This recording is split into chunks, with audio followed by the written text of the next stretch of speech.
ലോക്സഭാ തിരഞ്ഞെടുപ്പിന്റെ ഭാഗമായി LDF തൃക്കടീരിയിൽ panchayat rally നടത്തി. വാദ്യഘോഷങ്ങളുടെ അകമ്പടിയിൽ നടന്ന റാലിയിൽ നിരവധി പേർ പങ്കെടുത്തു. KT ജലീൽ MLA പൊതുയോഗം ഉദ്ഘാടനം ചെയ്തു.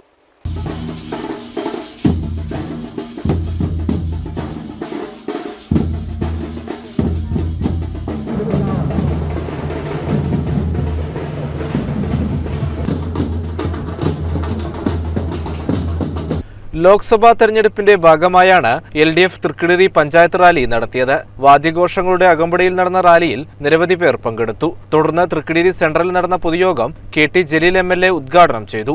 ശ്രീ വിജയരാഘവൻ തന്റെ മികവ് പ്രകടിപ്പിച്ചത് നമുക്കറിയാം. അദ്ദേഹം ഡിഗ്രിക്ക് പഠിക്കുന്ന സമയത്ത്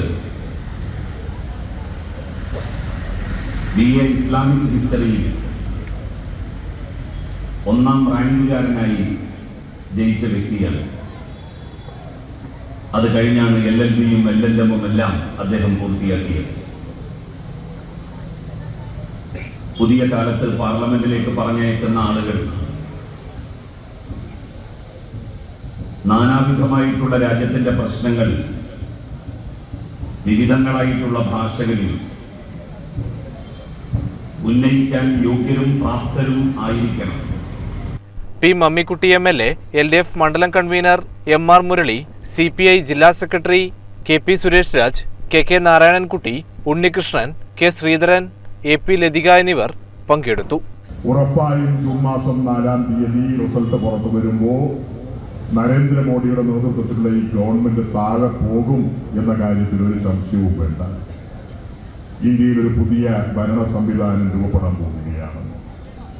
അത് ഇന്ത്യയിലെ ജനങ്ങളുടെ ജീവിതാനുഭവത്തിന്റെ വെളിച്ചത്തിൽ അവർ ചെയ്യുന്ന കാര്യമാണ്. കഴിഞ്ഞ 10 കൊല്ലക്കാലമായി ഇന്ത്യയിലെ ബഹുഭൂരിപക്ഷം വരുന്ന ജനങ്ങളുടെ അവസ്ഥ എന്തായിരുന്നു? ഈ തെരഞ്ഞെടുപ്പ് സമയത്ത് നമ്മളത് ഓർമ്മപ്പെടുത്തേണ്ടതുണ്ട്. ഇന്ത്യ രാജ്യത്തിലെ ജനസംഖ്യയിൽ ഏറ്റവും കൂടുതൽ ആളുകൾ കൃഷിക്കാരും തൊഴിലാളികളുമാണ്. കൃഷിയെ അടിസ്ഥാനപ്പെടുത്തി ജീവിതം മുന്നോട്ട് കൊണ്ടുപോകുന്നവരുടെ നാടാണ് ഇന്ത്യ രാജ്യം. ആ കാർഷിക മേഖല ശവപ്പറമ്പായി മാറി. കൃഷിക്കാരന് ജീവിതം മുന്നോട്ട് കൊണ്ടുപോകാൻ പറ്റാത്ത സാഹചര്യം ഉണ്ടായി. കൃഷിക്കാരൻ ഉൽപ്പാദിപ്പിക്കുന്ന ഉൽപ്പന്നത്തിന് ന്യായമായ വിലയില്ല. കൃഷിയിടങ്ങളിൽ നിന്ന് കൃഷിക്കാരൻ ആട്ടിയോടിപ്പിക്കപ്പെടുന്ന സാഹചര്യം ഉണ്ടായി.